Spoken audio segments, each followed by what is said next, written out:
You know, I mean, like, one of the things that I loved about, Lois Teicher's work, as an example, is the fact that her whole development has been about, again, a liberation from certain kinds of identity, from, what it means to be a feminist artist specifically. Hey, I'm going to wind up being a formalist. I came up in Detroit during the days of the Cass Corridor. I was a, dyed-in-the-wool feminist, and here I wound up. My liberation is to make art that's beautiful, that is formally rigorous. And so the fact that there's that free space here, I think about, because, as you know, I lived in New York for a few years recently, and when I would go around to galleries, I kept thinking about this statement that Chevy Chase used to make. Hi, I'm Chevy Chase and you're not. And, essentially, I thought, well, that's what it means to be an artist in New York. I'm on this side of the Hudson River and you're not. Because the work isn't any better. In fact, I saw some of the most awful shit. Unbelievable how it could be so bad. But, they have, most of the people who are there have trust funds that they're cashing checks, and, who the hell knows what they're really trying to do.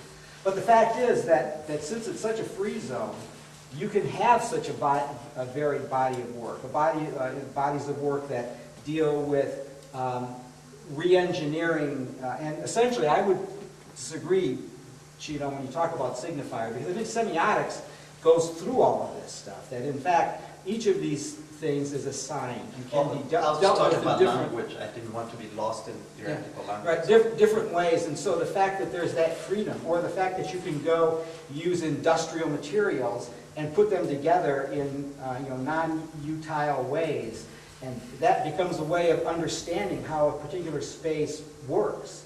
The fact that there's that free zone, then there's the whole other group of stuff, the stuff that I showed, that deals more specifically with, site and politics and those kinds of things. So, and the rent is cheap.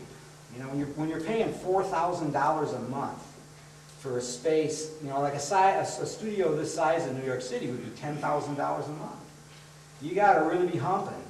Mm-hmm. And so what your work then becomes about is, how do I get to cash the check? And so the downside, and it was Mary's wonderful email to people when the notice of this panel first went out, market, we don't need no stinking market. And I mean, that's a dilemma, because how do you make the work? But on the other hand, there's a liberation there. And so I would start with that premise and say, now that we have opened up this zone of issues to talk about, that's how I would start. Well, I think that there's so much to talk about here. I think that if artists are not selling their work, are they really making art? And that's a very contentious problem. You're talking about the market. Yeah. We do need an art market. We do need galleries. We do need an audience. And the chief audience for art in Detroit is the Detroit Institute of Arts, and that's the way that people are socialized into looking at art. But maybe the problem is the category of art, because as Michael is, I don't know if he's here, Michael Stone Richards, the other day, made a really astute comment. Art, A-R-T, is an 18th century German philosophical concept whose utility may have run its course. Art is a very specific kind of category of thing, which in Western culture is bound up in commodity relations, and maybe we don't need that. Now, what does that mean? That means walking away from identity. Again, identity is a form of self-colonization. So all of the things that you're talking about are buying into this system that's structured the way it is. And what I'm saying is, let's blow the doors off the motherfucker. Well, I think you could say definitively you don't need a market or to be selling it to be making art. That's not even a valid point, really.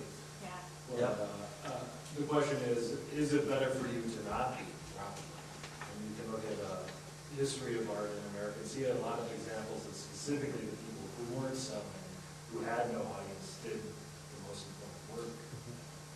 And it's literally for that reason, disengaging from it as a market altogether.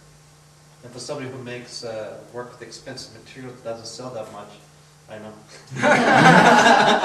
It's a sacrifice. It's a gift. And that's, I would recommend everybody read Lewis Hyde's book, The Gift, which says some pretty profound things about what it means to be an artist in relation to commodity culture.